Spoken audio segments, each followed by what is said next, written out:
Glória a Deus. Graça e paz, meus irmãos. Bom dia. Quem está feliz com Jesus nessa manhã? Glória a Deus. Glória a Deus. Queria que você abrisse a sua Bíblia em Ezequiel capítulo 2, versículo 1. Estamos dentro do mês de abril trabalhando o tema despertando da zona de conforto. E nós tínhamos a proposta de trabalhar um outro texto nesse domingo. Domingo passado, o Senhor falou uma palavra ao meu coração durante o culto, e eu inclusive disse para a igreja que falaríamos sobre esse texto hoje aqui. Preparamos durante a semana a reflexão e eu quero compartilhar com você nessa manhã.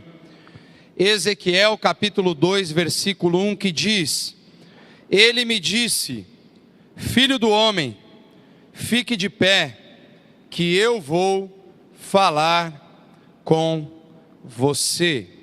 Vou ler mais uma vez. Ele me disse, filho do homem, fique de pé, que eu vou falar com você.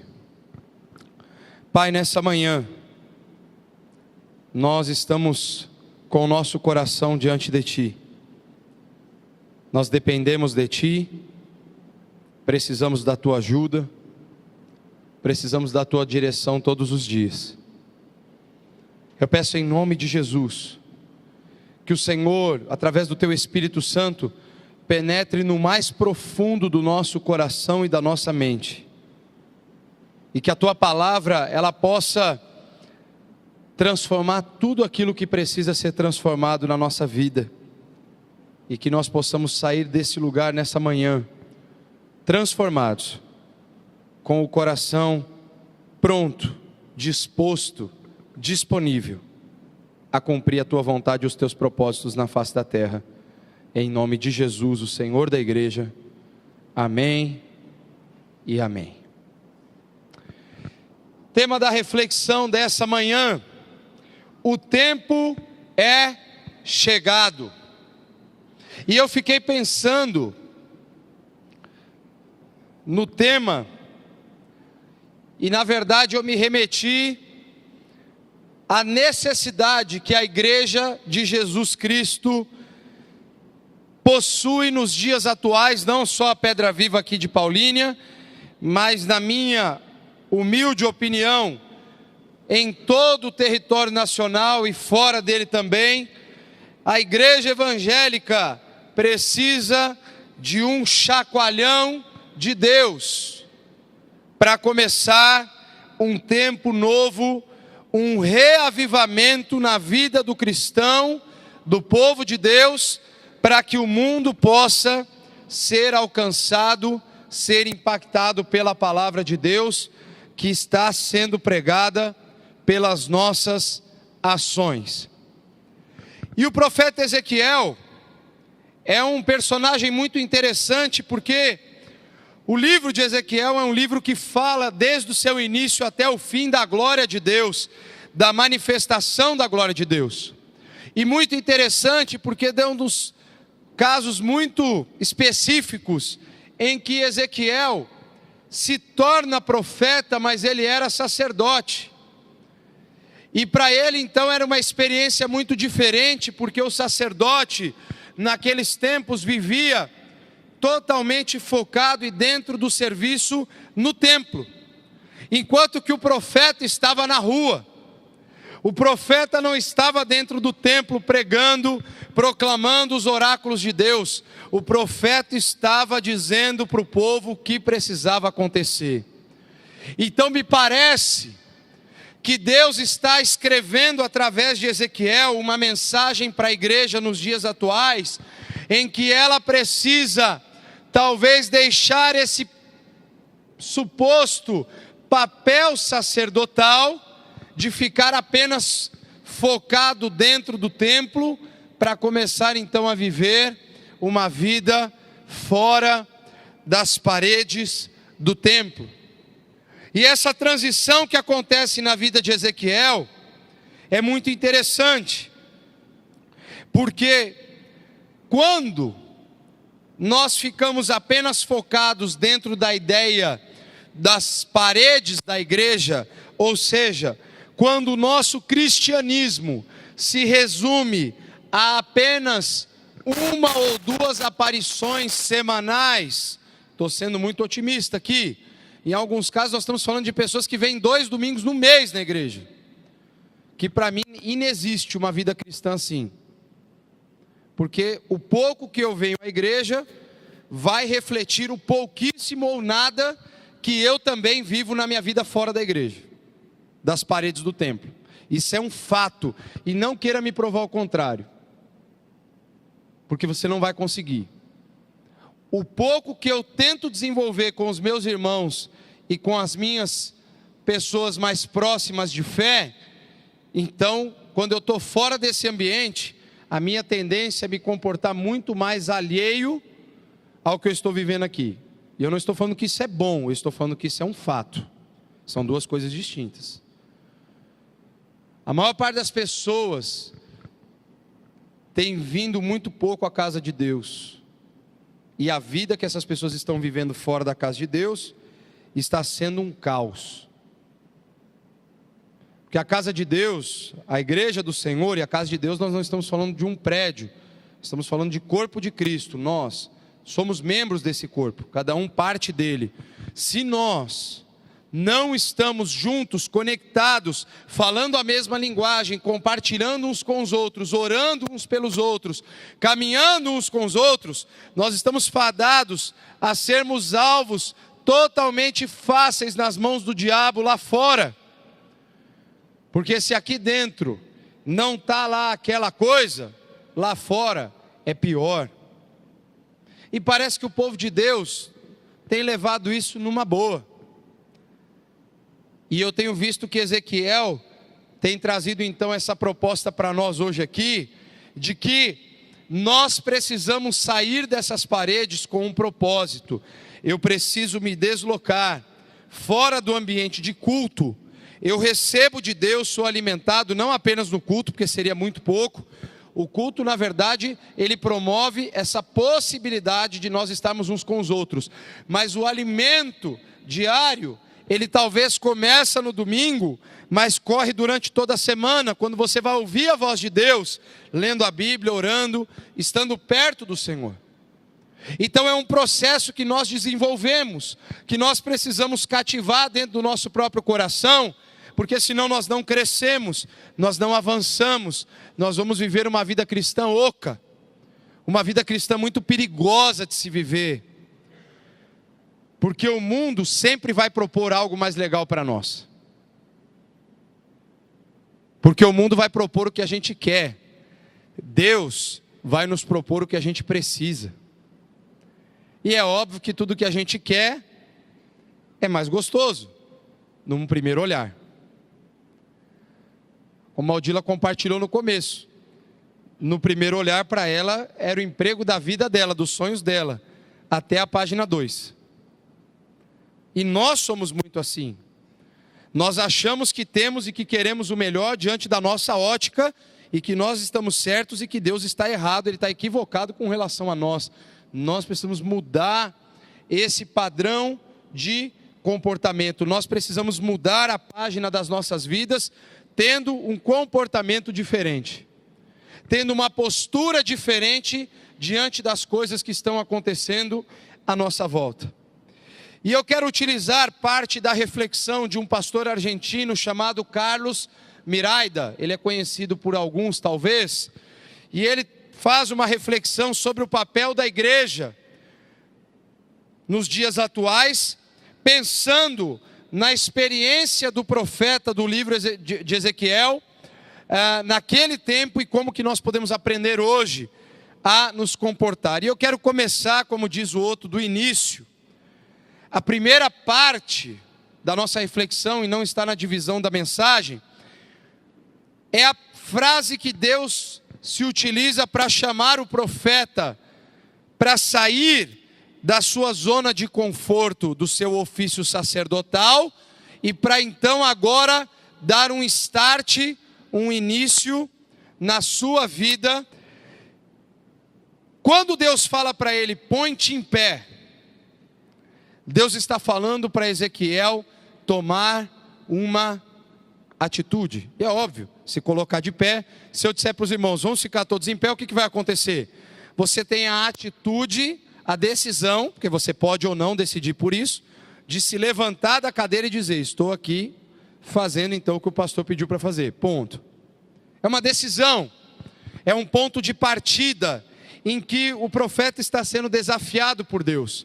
E é interessante que nós vemos isso acontecer com Jeremias, com o próprio Isaías, experiências únicas através de uma revelação, de uma visão, em que esses homens de Deus recebem a sua chamada.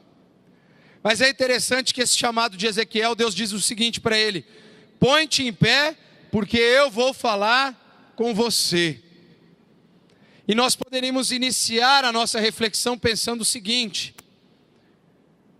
por que Deus pediu para Ezequiel ficar de pé, se ele poderia conversar com Ezequiel se ele estivesse sentado, ou deitado, ou prostrado? Na minha visão, por uma razão muito clara, quando a gente se coloca de pé, a gente inicia o processo de sair da situação, do comportamento em que nós nos encontrávamos. Parece que quando nós estamos deitados ou sentados, nós estamos numa posição de descanso, uma posição letárgica, uma posição onde a gente não toma nenhuma atitude que vai produzir mudança na nossa vida. Por isso que é difícil você estudar deitado. Quem aqui já estudou deitado? Fala para mim como é que é. O que começa a acontecer no decorrer do tempo? Seu corpo está num estado de repouso. O olho começa a ficar pesado, e quando você vê, você já está dormindo com o livro na cara. Ah, então eu preciso estudar numa outra posição. Sim, normalmente quando você está sentado, você está numa posição mais correta, mais compenetrada de estudo. Agora, nós não estamos falando basicamente de estudar aqui, nós estamos falando de Deus, o Criador do céu e da terra, falando com o homem dizendo, eu quero que você se coloque de pé. E existem obviamente algumas razões para isso. Ezequiel foi um profeta exílico, ele estava no momento do exílio da Babilônia, o povo vivia escravo, subjugado, não podendo fazer aquilo que desejasse talvez, porque vivia aprisionado. Por mais que a Babilônia tratou humanamente muito bem Israel e Judá, porque foi todo mundo no mesmo bolo e depois virou só Israel de novo, nós vemos que era necessário se levantar do profeta, para que ele entendesse qual era a situação do povo, que a gente vê lá no capítulo 37 depois, eu vou citar aqui. O povo estava prostrado, morto, fraco, sem chance de mudança. E aí então Deus diz, eu vou falar com você. Se coloque de pé, tome uma posição. E aí então, nós vemos algumas coisas que a igreja, e quando eu digo igreja, eu estou falando para você e para mim, nós somos a igreja de Jesus Cristo, que a igreja precisa fazer diante de um caos social que nós vivemos, aonde o errado é certo, aonde o ladrão é que é inteligente, aonde quem mente está sendo politicamente correto para não magoar ninguém, então você fala mentira, porque daí a pessoa não fica triste com você. Uma inversão completa de valores bíblicos, divinos, que foram estabelecidos por Deus para toda a humanidade, para que fosse vivido, e hoje o errado é certo. Hoje você não paga quem você deve, você é malandro, então está tudo bem, você se deu bem. A honestidade hoje é uma moeda que quase não existe mais, tipo aquelas que o cara coleciona que vale milhões, que ninguém mais tem.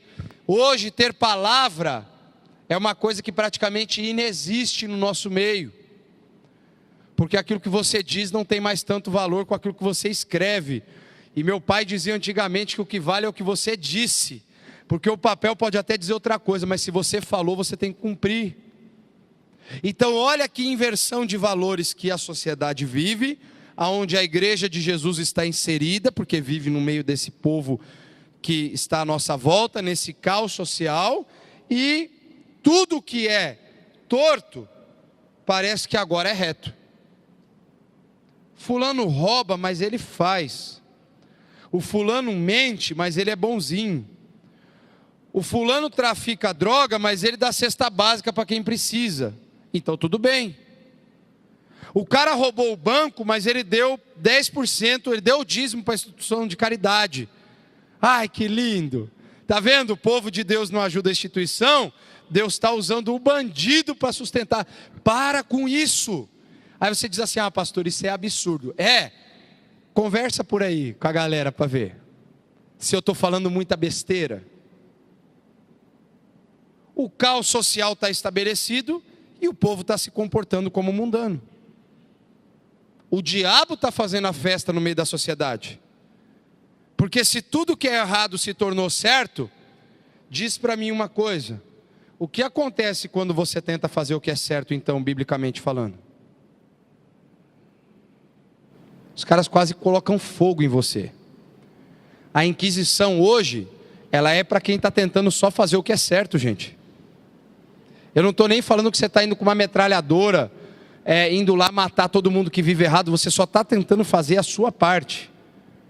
Só de você fazer isso, os caras quase te matam, porque você é intolerante, porque você não respeita as pessoas, porque você tem que respeitar o que a pessoa sente. Então se ela quiser bater em alguém, ela está expressando o sentimento dela, deixa ela. Se ela roubar você, ela é uma vítima da sociedade. Não, meu irmão, roubar sempre foi pecado, é errado, ninguém pode roubar ninguém. Mas é porque a cultura do Brasil, o político roubar, o cara da empresa pedir bola para poder, ela falou que era compradora, né? Eu vivi no ramo de vendas muitos anos, e para nós era difícil, porque a gente perdia muito pedido. A gente deixou de vender sempre para algumas empresas, porque a gente chamava o cara de boleiro, porque essa é a expressão que se usa no mundo corporativo.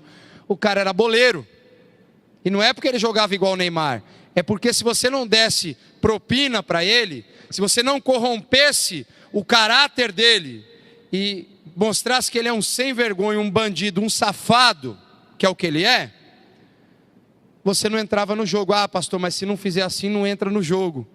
Meu irmão, coma pão com manteiga todo dia da tua vida, mas como o pão da justiça, como Provérbios fala, mas não vire um bandido. E não deixa a Lava Jato bater na tua porta. Durma com tranquilidade com o teu pouco que você ganha honestamente, do que eu ter que saber que a polícia bateu na tua porta e te levou com condução coercitiva ou com qualquer outra coisa, porque você está andando errado. Porque o mundo é dos espertos e o inferno também é deles. Continue sendo esperto e vá para o inferno com a tua esperteza, porque é para lá que você vai. Agora, você quer andar direito, meu irmão? Você vai pagar o preço, talvez você não vai ter tudo que todo mundo tem, talvez você não vai conquistar o que as pessoas conquistam, mas você dorme. Você deita a tua cabeça no travesseiro e fala: Senhor, obrigado por mais um dia em que eu pude glorificar o teu nome e não manchar o teu nome na sociedade que eu vivo. Pastor, mas é muito difícil. Eu sei que é. Só que você faz uma escolha. Ou você decide se corromper, ou você decide ser como Daniel. Quem se corrompe vira almoço de leão. Quem é fiel a Deus ensina até leão a orar, e depois sai e se torna o maior governador abaixo do rei. É a diferença. Você quer saber exemplo de política pública honesta? Vai ler o profeta Daniel. A gente vive numa cidade que é um caos, né? Todo mundo rouba, segundo as pessoas dizem. Eu nunca vi ninguém roubar. Então, segundo dizem, todo mundo rouba. Segundo diz, todo mundo que tem uma oportunidade sai ganhando e mete a mão na grana que era imposto que o povo paga e que as empresas pagam. E não é utilizado, depois não tem remédio para o povo usar. Sabe por que todo mundo rouba, segundo o que os outros dizem? Porque algum de nós um dia disse: não tem problema eu pegar só um pouco, porque já que todo mundo faz, que mal há de eu pegar um pouquinho também. está errado. E sabe quando que a gente rouba? Quando a gente sonega imposto. Ah, mas o pastor, sabe por que eu não pago imposto? Porque o político depois vai pegar o dinheiro do meu imposto e vai roubar. Então, para ele não, eu estou evitando que ele peque. Eu não estou dando dinheiro para ele não pecar com o meu dinheiro. Sem vergonha. Miserável, sem vergonha. Pilantra. Faça a sua parte, meu irmão. Se o cara roubar cada centavo que você pagou de imposto, tomara que um dia a Lava Jato bata na porta dele. Tinha que criar o Ministério da Lava Jato lá no governo, que nenhum presidente acho que tem coragem de criar. Ministro da Lava Jato. E ninguém mexe com o cara nunca, ele é eterno. Põe lá todo mundo, só para prender bandido e cara que faz coisa errada. E você que faz o que é certo, vai dormir tranquilo. Não vai viver corrompido igual todo mundo vive. Você vai viver do jeito certo, a maneira de Deus. Ah, pastor, você vive num conto de fadas. Não, eu vivo no princípio que a Bíblia estabelece. Que hoje, infelizmente, se tornou um conto de fadas diante do que a sociedade diz. Mas é possível viver. Porque se Daniel viveu assim, e se tantos outros homens e mulheres de Deus viveram assim, não venderam a sua alma para o diabo, então dá para você também ser assim e eu também. Nós não precisamos das oferendas que o mundo oferece para nós, dos sacrifícios, dos manjares do rei. Nós precisamos do pão de cada dia que Jesus disse que o Pai vai nos dar, se nós pedimos para Ele. Então, nós podemos viver dessa forma. E viver dessa forma, eu inicio dizendo, a igreja tem 5 posturas que ela tem que tomar. Antes disso, não se assuste, eu não vou avançar tanto. Tem 5 ações que a igreja precisa tomar, e eu e você na mesma forma, para que nós saiamos da zona de conforto e possamos fazer a diferença nesse mundo que está perdido. Primeiro, o tempo é chegado da igreja viver com a glória de Deus e manifestá-la ao mundo perdido. Sabe o que mais me assusta? O percentual de evangélicos cresce no país. O percentual de políticos evangélicos cresce. O percentual de evangélicos nas posições de liderança nas cidades e nos governos cresce. E o país está cada vez pior. Você, bem aberto hoje, eu estou falando alguma besteira aqui? 40 milhões de evangélicos, 30 milhões de evangélicos. E a corrupção está cada vez maior no país. Aí tem pastor sendo preso por corrupção, lavagem de dinheiro. Você olha e fala assim, meu Deus. Aí o cara pega o dinheiro da propina e ele põe uma roda de irmãos, ora e agradece. Acho que deve falar até em língua estranha, sei lá. O cara agradece pelo dinheiro da propina, gente. Eu só queria que Deus me desse 5 minutos para pegar uma régua daquelas antigas. Na minha época da escola eu não apanhava mais, não podia. Mas ainda ela ficava lá para mostrar o exemplo. Eu queria que Deus me desse 5 minutos com os caras desses. Que se dizem pastores, que se dizem evangélicos e que são pegos envergonhando o nome de Jesus. Isso não manifesta a glória de Deus. É dizer, Deus, só me dá 5 minutos, é só nas costas que eu vou dar.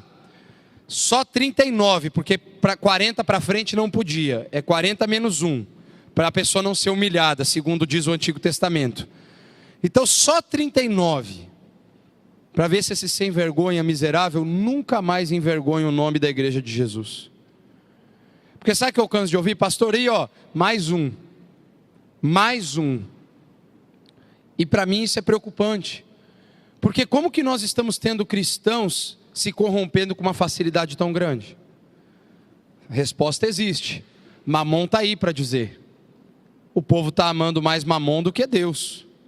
O dinheiro se tornou o Deus deles. O seu estômago. Então eles vivem para se alimentar do que é errado. Mas isso não pode continuar, gente boa.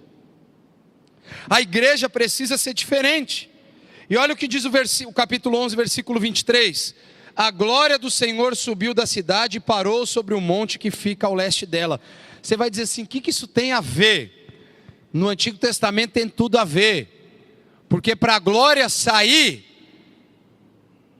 ela primeiro saiu do templo. Ou seja, Deus falou, está sujo, eu não vou me misturar com essa sujeira. Vou ficar na cidade. Aí, a cidade não bastou, porque a cidade estava um caos, o povo de Israel vivia no caos, na idolatria da Babilônia. A glória de Deus falou, foi para o monte. Falou, não dá. Esse povo não me representa. Os sacerdotes não me representam. Os levitas não me representam. O meu povo me envergonha. Foi assim que Deus fez. E a glória do Senhor subiu da cidade e parou sobre o monte. Deus falou assim, eu não aceito esse tipo de padrão de comportamento. E um tempo atrás Deus tinha dito, a minha glória repousará sobre esse tabernáculo. Lá no começo. Aí depois o templo que Salomão dedica ao Senhor, a minha glória repousará sobre esse lugar. Aí vieram os outros reis, anos passaram, aí veio o cativeiro babilônico, o templo foi incendiado, estava tudo destruído. A culpa foi do povo. Eles estão agora no exílio, não estava lá o templo construído. Deus estava querendo construir agora uma relação com o povo. Eles olham e falam assim, não tem. O templo já era, a glória não está mais lá faz tempo, desde o cativeiro. O povo agora era a esperança para resplandecer a glória do Deus de Israel para os babilônios e para todas as nações. O povo virou na bagunça, virou no giraia, está fazendo pior que os babilônios. E quando eu digo que está fazendo pior, eu vou dar aqui algumas explicações históricas para vocês. A razão por que Deus retirou sua glória do templo deveu-se ao pecado, eu estou falando já do início do exílio ali, antes da tomada da Babilônia. Deveu-se ao pecado do próprio povo. Os líderes do povo, na privacidade dos seus quartos, tinham imagens pintadas de seus ídolos nas paredes, imagens de criaturas rastejantes e animais impuros. As mulheres choravam por Tamos, deus babilônio da vegetação e da fertilidade. 25 homens adoravam o sol com as costas viradas para o templo do Senhor. Isso é fato histórico. O povo de Israel estava adorando o sol, estava adorando répteis, animais, bichos. O povo de Israel estava perdido. Deus falou, não dá mais. O povo está sujo. O povo está corrompido. Eu não concordo com esse padrão de comportamento. O templo era o centro e o símbolo da verdadeira adoração. Por isso foi o primeiro lugar que perdeu a glória de Deus. Primeira coisa, o templo foi incendiado. Isso já no período de Jeremias, profetizando. O templo é incendiado, a cidade toda é incendiada, o povo é levado cativo. Só Jeremias ficou para trás. No tempo do caos, Jeremias comprando uma propriedade. Deus falou para ele, compra a propriedade. Deus vai pôr fogo em tudo. Eu estou profetizando o que vai acontecer. Eu sei o que vai acontecer. O Senhor está me mandando fazer investimento, Senhor, nessa terra que o Senhor está me usando para dizer que vai acabar. Sim, vai acabar, mas depois eu vou restaurar. Depois vai voltar a ser boa. Mas agora eu vou permitir que a Babilônia venha e dizime tudo, porque o povo está contaminado e está longe de mim. Os aspectos morais, políticos, econômicos e principalmente na adoração haviam se perdido. O povo já não sabia mais quem era o Deus de Israel. Deus de Israel, Yahvé, era só mais uma divindade. Assim como o povo nos dias de Ezequiel vivia no cativeiro, a igreja tem hoje à sua volta um mundo perdido, idólatra, caótico e sem expectativa de mudanças dentro de uma perspectiva meramente humana. A igreja não deve esperar que o mundo se comporte segundo os padrões de Deus. Isso aqui é um erro que a gente comete, crasso. A gente quer que o mundo se comporte como, em tese, nós deveríamos nos comportar. Eu estou falando em tese porque eu estou fazendo essa discussão com vocês aqui desde o início. A igreja não se comporta com os padrões de Deus para o mundo. Se tivesse se comportando, o mundo já estava todo salvo. Como o mundo não vê transformação no povo de Deus, então o mundo não quer ser como o povo de Deus. Só que o povo de Deus quer que o mundo se comporte como a igreja. Só que isso só vai acontecer, e de forma natural, quando nós nos comportarmos à maneira de Deus. Como Deus espera que seja o nosso padrão de comportamento de vida. Aí sim o mundo vai enxergar a diferença em nós e vai mudar de vida. Jesus, quando condenou a idolatria dos religiosos da sua época, não citou Baal nem Astarote, mas Mamon, Deus do poder e das riquezas, que atualmente tem ocupado um lugar muito forte nos corações do povo de Deus, que tem vivido desesperadamente atrás de uma teologia onde Deus faz tudo aquilo que desejamos e vive apenas para nos trazer satisfação plena em nosso viver. Eu escrevi uma frase que vai aparecer aí: somente nos esvaziando de nós mesmos é que a glória de Deus se manifestará em nós e através de nós para o mundo. A igreja precisa morrer. Pastor Ronaldo Lidório diz isso: a primeira missão da igreja é morrer. A igreja precisa se esvaziar de si mesma. Nós estamos vivendo com uma geração de crentes supostamente didatas da Bíblia. Eu sei tudo, não precisa me ensinar nada. Eu sei tudo de vida cristã, ó. Fiz isso, fiz aquilo outro. Eu já dei treinamento, eu já dei aula, eu faço, eu aconteço. Aí você aprofunda, você vê que a vida cristã da pessoa não existe. Ela é nula. Ela não sabe o que é falar com Deus, ela não sabe o que é se relacionar com Deus, ela não tem sequer temor de Deus, mas ela sabe fazer muita coisa em nome de Deus. E tome cuidado, porque nem tudo que você faz em nome de Deus é para Ele, e Ele vai valorizar isso. Ele disse: muitos virão naquele dia e dirão: Senhor, Senhor, profetizamos em Teu nome, falamos em outras línguas, curamos, acontecemos. Eu nunca conheci vocês, se apartem de mim todos vocês que praticam o mal. A questão não é o que eu sei fazer, a questão é quem eu sou diante daquele que está dizendo para mim fazer determinada coisa. E se eu não sou alguém que reflete a glória de Deus, então nada que eu fizer vai me levar à verdadeira adoração. Deus não espera nada além da verdadeira adoração da sua igreja. Uma adoração sincera, uma adoração transparente, como nós cantamos: que a minha vida cante a Ti. Se a minha vida não canta a glória de Deus através das minhas ações, então a minha música é furada. É mais fácil eu pegar um cantor mundano aí e sair cantando, porque é a mesma coisa. Eu pegar lá um cara lá do mundão lá, e pegar aqueles bem ruinzão mesmo, sabe, aqueles funkão, bem pancada, que estava tocando ali na frente do meu prédio ontem, parecia que estava no meu quarto. Aquela miséria, que eu liguei 4 vezes para a polícia e eles falaram que não podiam fazer nada. Aqueles funkão mesmo, bem assim, terrível. Como é que fala? O proibido, o proibidão, né? Que é o brabo, né? Que é inaudível. É a mesma coisa quando você está tentando cantar para Deus uma canção que não reflete a glória de Deus. Quando a sua vida não reproduz Jesus para alguém. Você pode ir lá cantar: te agradeço por me libertar e salvar, e cantar lá qualquer outra coisa lá daquelas. Está na minha cabeça até agora a batida, não sai aquele negócio do tum-tá, tum-tá. Até o ritmo lá eu gravei, estava no pezinho assim, Edson. Eu quase dormindo e o pezinho marcando o tempo já. Tinha jeito. Verdade, gente. O negócio estava cruel demais ontem lá perto da minha casa. Aí, é a mesma coisa. Se eu cantar um funkão daquele proibido, ou se eu cantar que a minha vida cante a Ti, mas se a minha vida de fato não estiver cantando para a glória de Deus, é tudo a mesma porcaria. Eu sei que você gosta de uma coisa mais romântica com Deus. Jesus é mais lindo, Ele é mais poético. A vida cristã é prática. Ou você tem uma atitude que glorifica a Deus, ou você não está resplandecendo a glória de Deus e tua vida não serve para nada, a não ser para atrapalhar o reino de Deus ainda. Se é que dá para dizer assim, porque Jesus disse que a árvore que não produz fruto, ela inutiliza a terra. O povo ainda olha e fala: que porcaria de árvore, nem fruto tem. O mundo espera coisas diferentes de nós.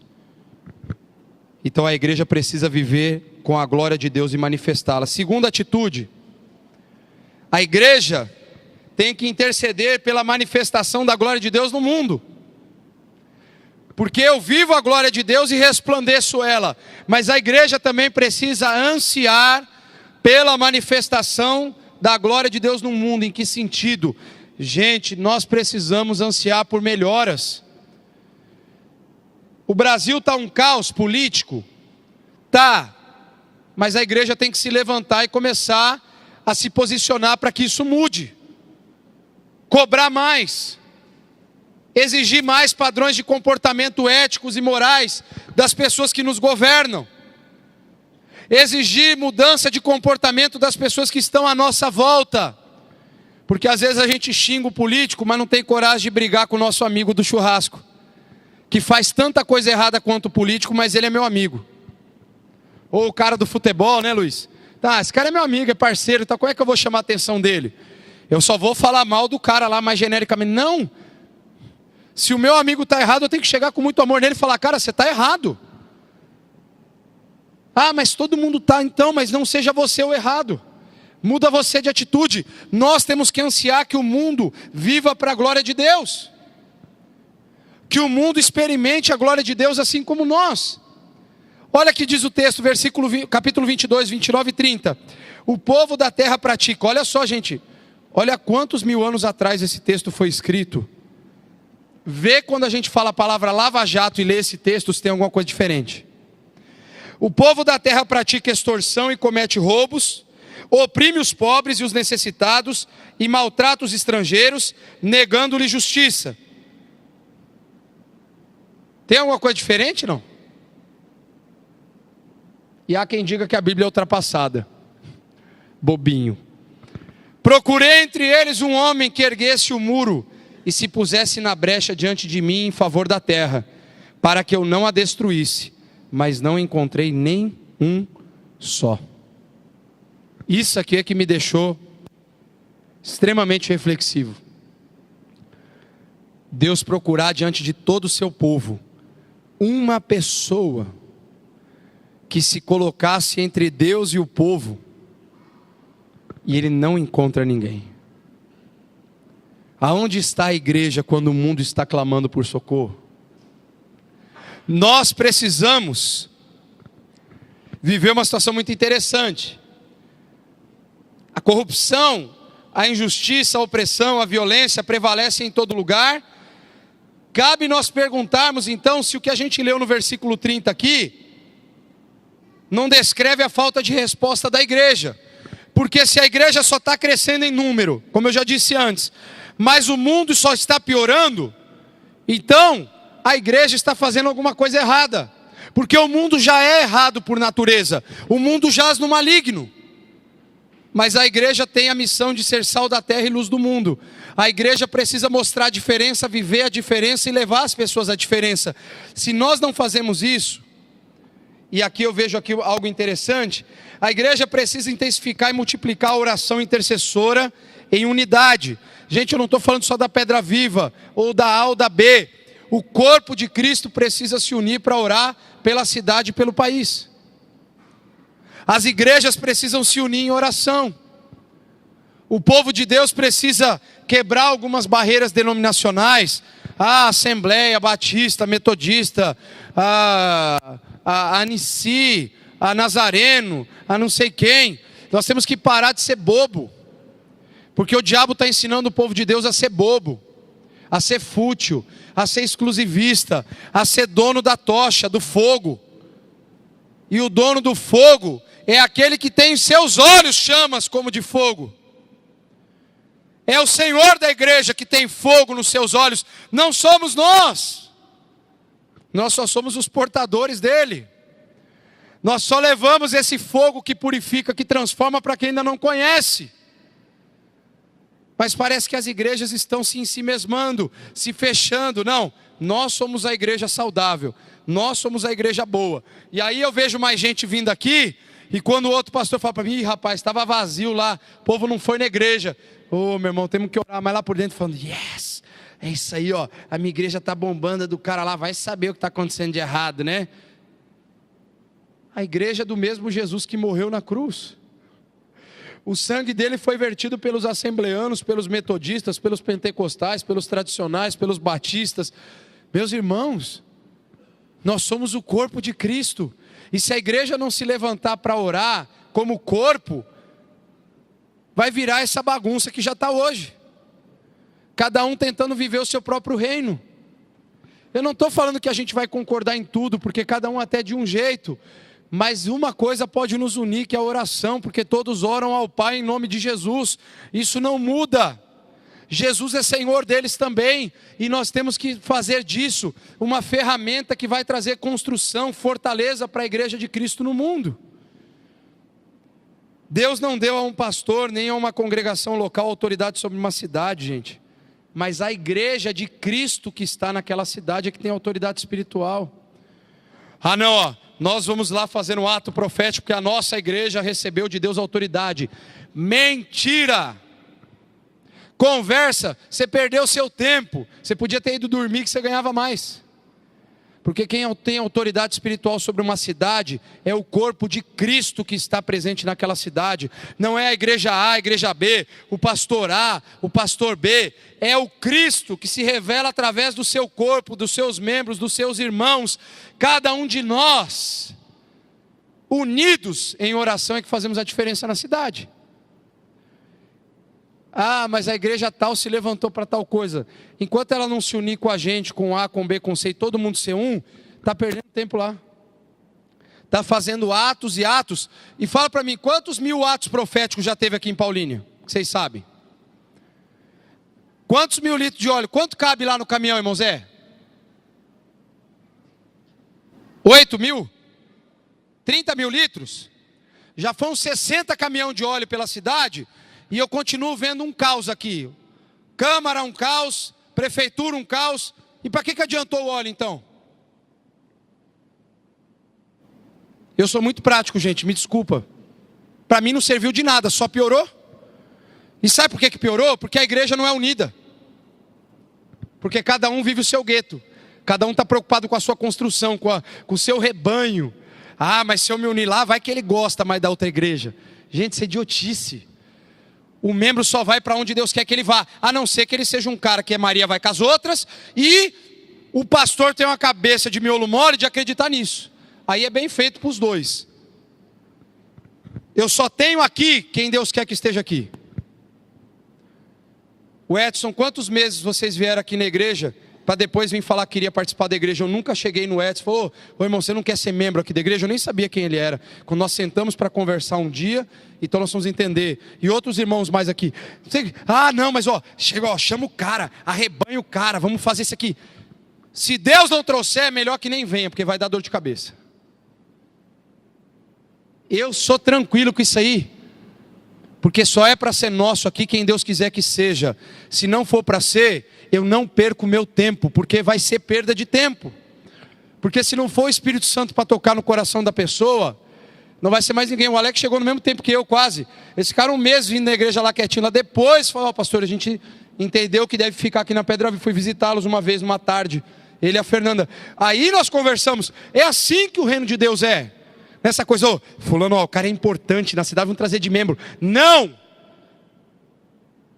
Ele tem que vir para cá se Deus quiser que ele venha. O Espírito Santo vai falar com ele, e ele vai vir para cá, e vai testificar, e vai ser uma bênção. Se não, deixa ele onde ele está.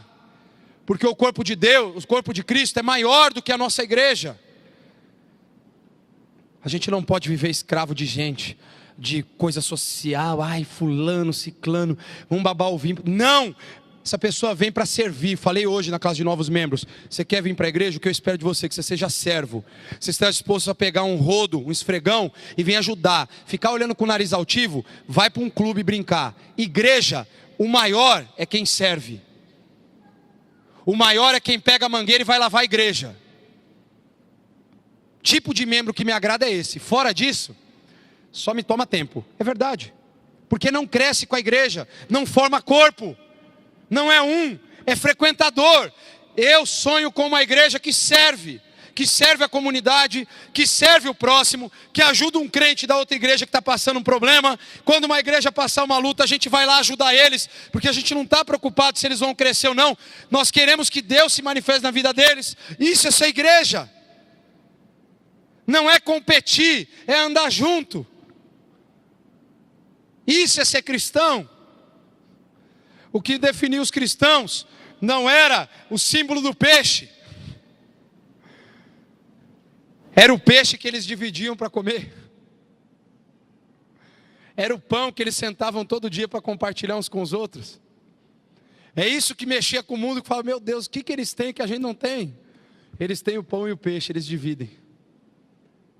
Nós precisamos disso, e eu coloco aqui uma frase: as igrejas precisam se unir na oração intercessória em favor da cidade, para que a glória de Deus se manifeste na cidade.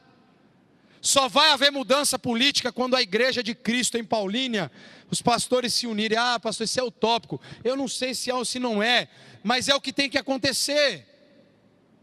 Porque senão a gente vive aí essa divisão de reino.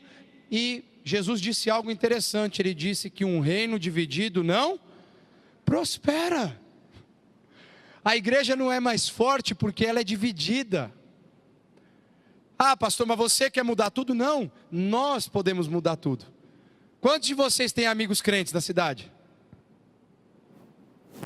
Ninguém? Não era retórico não, gente, pode levantar a mãozinha, obrigado. Obrigado. Eu pensei que só eu tinha conhecidos de outras igrejas aqui. Ô, começa a tomar um café com o cara, começa a falar da importância do evangelho que vocês dois podem fazer na vida de uma pessoa ímpia, mesmo que vocês ganhem o cara para Jesus e ele vai para a igreja do teu amigo, não vem para a tua, não tem problema, é uma pessoa que foi salva. Ah não, vamos fazer um evangelismo, mas tem que vir tudo para a nossa igreja aqui. Se una ao povo de Deus, vamos começar a promover mudanças. Se a gente não fizer isso, vai ser cada vez pior. Terceira ação, o tempo é chegado da igreja profetizar a glória de Deus, trazendo vida ao mundo. E aí eu me remeto a Ezequiel 37. Aonde Deus leva o profeta? Dá uma visão a ele de um vale de ossos. Era o povo de Israel, morto, prostrado. Ezequiel, se levanta, ouça o que eu vou te falar, coma do alimento que eu vou te dar, porque você tem que estar forte para fazer algo, para fazer algumas coisas importantes. E essa aqui é a terceira coisa que eu vejo tanto no livro de Ezequiel acontecer, mas também como missão da igreja. Versículo 9: a seguir ele me disse, profetize ao Espírito, profetize, filho do homem, diga-lhe, assim diz o soberano Senhor, venha desde os quatro ventos, ó Espírito, e sopre dentro desses mortos para que vivam. A igreja precisa profetizar salvação de almas. E eu não estou falando de profetizar apenas no sentido, eu profetizo a salvação do bairro, mas é você profetizar se tornando um canal profético, levando a mensagem de condenação eterna e de salvação eterna ao perdido. Deus quer levantar uma geração de pessoas que se disponham a profetizar a salvação dele para a humanidade que está perdida aqui nessa cidade de Paulínia. Mas a igreja está calada, o povo de Deus está emudecido, está covarde, está envergonhado, tem medo. Nós precisamos fazer a diferença. Nós precisamos pregar para os nossos amigos e para os nossos vizinhos. Ah, mas se eu falar do amor de Deus para ele, ele vai se afastar de mim. Querido, é melhor ele se afastar de você por um tempo, e lá depois de alguns anos ele se lembrar daquela pregação e ele se render aos pés da cruz, do que você ter um amigo pro resto da vida que vai para o inferno na morte. Às vezes a gente tem medo das pessoas se afastarem da gente. O mundo nos odeia, mas o amor de Deus também nos faz trazer pessoas perto de nós, porque é o amor dele que atrai as pessoas, não é a nossa lábia, o nosso jeito de falar, não é o que nós fazemos, mas é o amor de Deus que está no nosso coração, que é capaz de usar as nossas vidas para atrair pessoas que estão perdidas. Isso acontece, gente, tem gente pedindo socorro para nós, tem pessoas que estão dizendo, eu quero atenção, eu quero ajuda, mas elas têm que dizer, né? Ninguém pratica adivinhação, até porque os adivinhos não herdarão o reino de Deus. Então às vezes a pessoa pensa que por santo pensamento, você vai entender que ela precisa de ajuda. Não, você precisa dizer, olha, me ajuda. E o povo lá fora está dizendo isso, me ajuda. A minha família está acabando, o meu casamento está acabando, os meus filhos estão perdidos, os meus pais estão com problemas, eu preciso de ajuda. O que vocês, adolescentes, jovens, adultos, anciãos, o que nós estamos fazendo com relação a isso?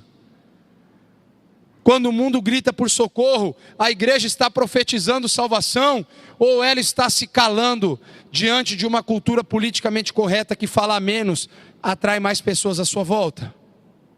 A igreja precisa se levantar, ela precisa abrir a sua boca e mudar a história da cidade. Aí nesse sentido eu estou falando cada um de nós agora, individualmente. Nós temos que profetizar a salvação. Se a nação está vazia, morta nos seus pecados, delitos e transgressões, é papel da igreja profetizar a vida. Paulínia está envolta na corrupção? Sim. É papel da igreja profetizar a mudança. E eu digo profetizar a salvação, no sentido de que quando você pega um corrupto e ele se converte, ele vai parar de se corromper. Quando você pega um ladrão e se converte, ele vai parar de roubar. Quando você pega um mentiroso, contumaz, e ele se converte, ele vai parar de mentir. Então, quando a igreja profetiza a salvação, ela leva o amor de Deus, o evangelho para as pessoas que estão perdidas, a conversão dessas almas, a mudança dessas pessoas, vai gerar mudança e transformação na sociedade. Agora parece que a gente não tem vontade que nenhum malfeitor se converta. Já perceberam isso? Que a gente quer só que os bonitos e cheirosinhos se convertam? Só quem já faz o que é legal, aparentemente, se converta? De verdade, quando foi a última vez que eu e você, eu estou me incluindo nisso,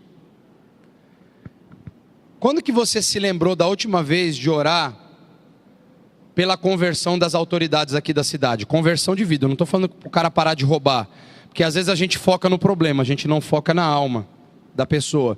E o que muda a atitude e resolve o problema não é orar pelo problema, é orar pela alma da pessoa, porque a alma transformada, a alma curada, passa a ter novas ações, ela se converte, ela muda a trajetória. Quando você se parou orando pela mudança de vida, pela salvação das almas das autoridades, sejam policiais, políticas, ou pessoas que ocupam cargos na cidade, hospital, etc. Tal. Quando que você se lembrou de orar para que essas pessoas se convertam? Eu não estou chamando a tua atenção, estou trazendo uma reflexão. A gente faz isso muito pouco, como igreja. Agora, como que a gente quer mudança de vida, glória de Deus na cidade, mudança de comportamento, população assistida, remédio no posto, né? Que é uma vergonha, né? Não tem, né? Os irmãos reclamaram para mim, pastor, eu fui lá no posto de novo, não tem remédio que eu preciso. Só tem o que eu não preciso. Parece que os caras adivinham as doenças que ninguém vai ter e coloca lá no posto. Não tem remédio. População que precisa não tem. Ah, demora para fazer um exame. Demora para não sei o quê. O cara morre antes de fazer o exame. O cara precisava de uma cirurgia, não tem. Aí como é que você muda isso? Quando essas pessoas que estão no poder mudam de vida e passam a amar o próximo como a si mesmos. Aquilo então não é mais um trabalho, aquilo é uma missão. Eu estou numa posição porque Deus me colocou, então eu vou trabalhar para mudar a realidade social das pessoas. Tem gente desempregada, vamos trabalhar no poder municipal então, para gerar empregos na cidade.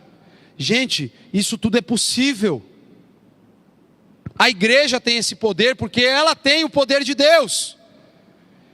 E o poder de Deus é para ser testemunha. Olha como as coisas ficam intercaladas, como elas são conectadas. O papel final é o da igreja. Porque quando o poder de Deus se manifesta através da igreja, é a igreja que tem que profetizar a salvação dessas almas perdidas, dos corruptos, dos ladrões, seja quem for, para o cara se converter, para o cara mudar de atitude e para o cara começar a viver uma coisa nova. E a cidade sai ganhando com isso. E a população sai ganhando com isso. A justiça social, a justiça comum, serem instrumentos de Deus para mudar a história das pessoas. Coloco uma frase aqui: o ministério profético é o caminho que Deus escolheu para manifestar sua glória e dar à luz novas realidades para as nações, para a cidade. Deus quer usar a igreja no ministério profético para profetizar, para que a gente possa mudar a história da nossa cidade. Quarto, o tempo é chegado da igreja expressar em unidade a glória de Deus à nação. Olha o que Deus fala lá em Ezequiel 37, 22, depois que Ezequiel profetiza sobre os ossos secos: eu os farei uma única nação na terra, nos montes de Israel haverá um único rei sobre todos eles, e eles nunca mais serão duas nações, nem estarão divididos em dois reinos. A gente sabe bem que depois ali de Salomão, começou a haver uma divisão de reinados. O reino do norte e o reino do sul, Israel, Judá, povo dividido, povo corrompido, dois reis. Aí tinha que ter duas classes de sacerdócio, de prática religiosa, tudo se dividiu. Sabe o que precisou ser feito para haver a unificação de Israel de novo? A Babilônia, o cativeiro. Deus teve que destruir todas as estruturas de reinado, de autoridades, de povo, de líderes, para tornar o povo uma vez um só. Agora eu digo para você, sabe quem é que fez isso de forma plena? Jesus. Porque agora não tem mais reino do norte e reino do sul. Não tem mais negro, amarelo, branco, japonês, africano. Não importa a etnia, a cor da pele. Cristo é um e está em todos. Jesus Cristo, quando morre na cruz, Ele sela agora uma nova aliança com o seu sangue. E Ele nos torna agora iguais. Pessoas. Filhos de Deus através de Jesus Cristo. Não tem mais pobre nem rico. Não tem mais autoridade ou plebeu. Não existe mais agora diferença de pessoas. Existe a graça e o amor de Deus para se manifestar a todas as pessoas que precisam. E aí a gente vê que por séculos essa divisão permaneceu. Desde a morte de Salomão até o cativeiro, essa divisão prevaleceu. E aí então Deus ele usa uma figura de linguagem com Ezequiel interessante. Ele diz: pegue 2 varas e chame uma do norte e uma do sul. Agora você vai unir essas 2 varas e elas se tornarão uma só. Jesus pega o povo de Israel. Os primeiros cristãos eram os judeus convertidos.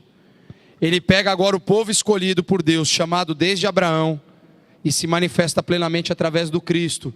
Ele chama a sua igreja, pega a vara chamada igreja, pega o mundo perdido, os une pelo seu sangue e diz: agora vocês, através do meu amor, vão transformar eles em igreja.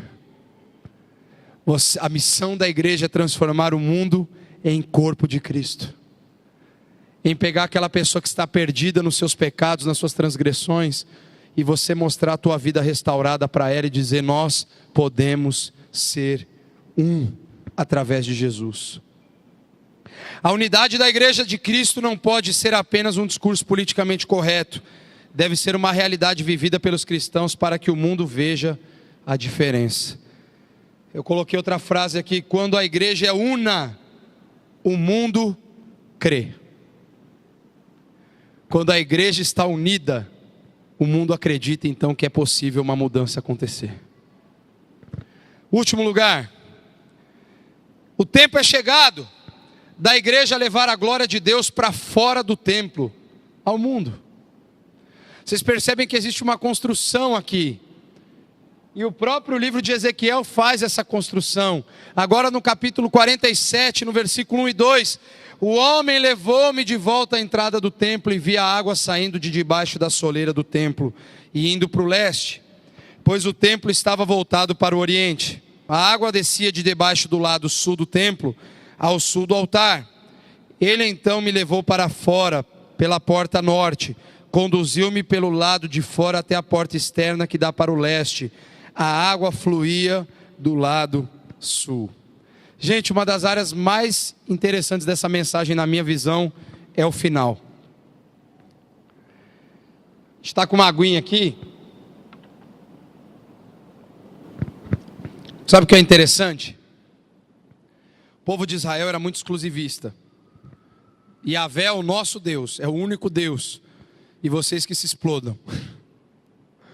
Nós somos o povo eleito, vocês que se virem.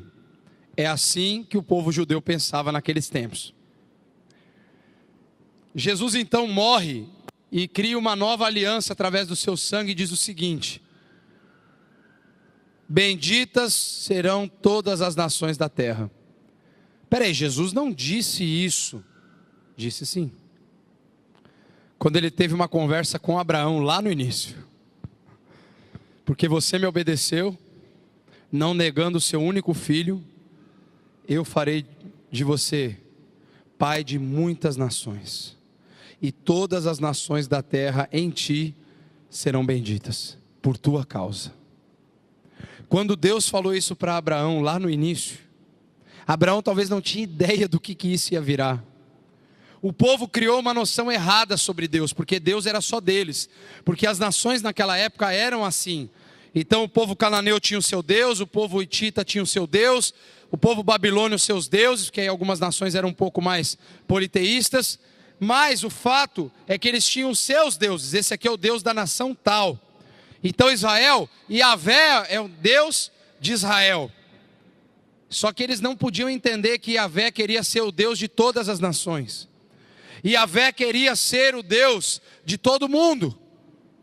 E aí em João 3,16 vem a resposta: porque Deus amou ao mundo de tal maneira que deu seu Filho unigênito, para que todo aquele que nele crer não pereça, mas tenha a vida eterna. Deus então demonstra o seu amor agora ao mundo, através do povo eleito, através de Israel.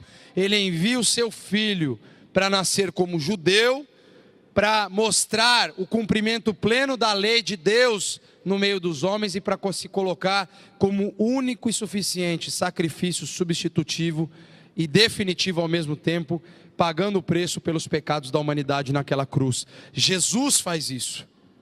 Então Jesus agora une todas as nações da terra, e ele então traz agora algo interessante, porque lá no profeta Ezequiel, naquele momento, as águas começam a fluir do templo, mas elas não ficam dentro do templo.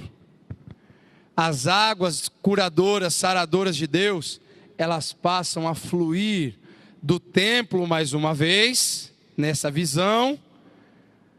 A glória de Deus se manifesta através da sua igreja para o mundo, porque as águas não ficam retidas nas portas, elas se espalham. As águas de Deus precisam fluir através da minha vida e da sua vida para o mundo que está perdido. A bênção para uma nação segue o processo inverso ao do abandono da glória de Deus na cidade. Deus ordena a Ezequiel que diga ao povo que se arrependa e lhe informe sobre a planta do templo, isso é, a verdadeira adoração. Deus mostra novamente para Ezequiel: meça o templo, veja aqui, porque o templo para o povo era o símbolo da adoração verdadeira, era onde a glória de Yahvé se manifestava. Deus agora quer restaurar isso, mas dizer: eu estou restaurando a adoração no templo, mas através do meu templo as águas vão fluir, e vocês serão um instrumento nas minhas mãos para todas as nações da terra. Nós precisamos fazer exatamente isso. O templo, agora nós não estamos falando dessas paredes, nós somos o templo do Espírito Santo. Nós somos os porta-vozes da salvação de Deus para a humanidade. Essa água de Deus, ela tem que ser derramada em nós. Nós temos que ser inundados, batata, dessa água, para que o mundo, através de nós, essa água vai transbordar. Nós não vamos ter rachaduras, ela vai transbordar através de nós, para que o mundo creia que Jesus Cristo é o Senhor das nossas vidas, e que Ele deseja ser o Senhor das suas vidas também, daquelas pessoas que estão perdidas. A mentalidade da igreja nos dias atuais é se enclausurar, se ensimesmar, fechar seu povo dentro das quatro paredes do templo. Essa visão está completamente fora do que Deus deseja realizar no mundo através da sua igreja. A glória de Deus havia deixado o templo e a cidade com o fim de mostrar ao povo que as coisas estavam fora dos padrões estabelecidos por Deus. Portanto, deveria ocorrer arrependimento do povo, para que a glória de Deus retornasse à cidade e ao templo, mas não para ser exclusivamente de um povo, mas para ser compartilhada. Deus nos diz assim: eu não vim com minha glória para habitar entre vocês, para que me limitem, ou para que me tranquem no templo, nem para que vocês possam continuar a controlar e fazer o que querem. Se vocês querem viver no meu rio, devem deixar o que eu os leve, mas não tenham medo, porque aonde eu os levo é um curso de águas curadoras, que curam tudo o que tocam, que trazem abundância, plenitude e remédio para vocês e para todo o mundo. A experiência mais profunda de Ezequiel talvez foi quando ele está nas águas e elas começam a bater nos tornozelos, e depois nos joelhos, depois na cintura, depois chega à altura do peito, e ele já não tinha mais o controle das suas ações, porque era um grande oceano à sua volta. Deus deseja levar a sua igreja a um nível de dependência tal, em que os nossos pés não alcançam mais o solo, e a nossa confiança está única e exclusivamente no Deus de Israel, em Yahvé, no Senhor Jesus Cristo. Seja como você quiser chamá-lo nesse momento, nós precisamos deixar, e eu concluo com essa frase: portanto, deixem-se levar por mim e permitam que a minha glória se expresse através de vocês em toda a cidade de Paulínia. Nós vamos orar. Eu queria que você fechasse os teus olhos.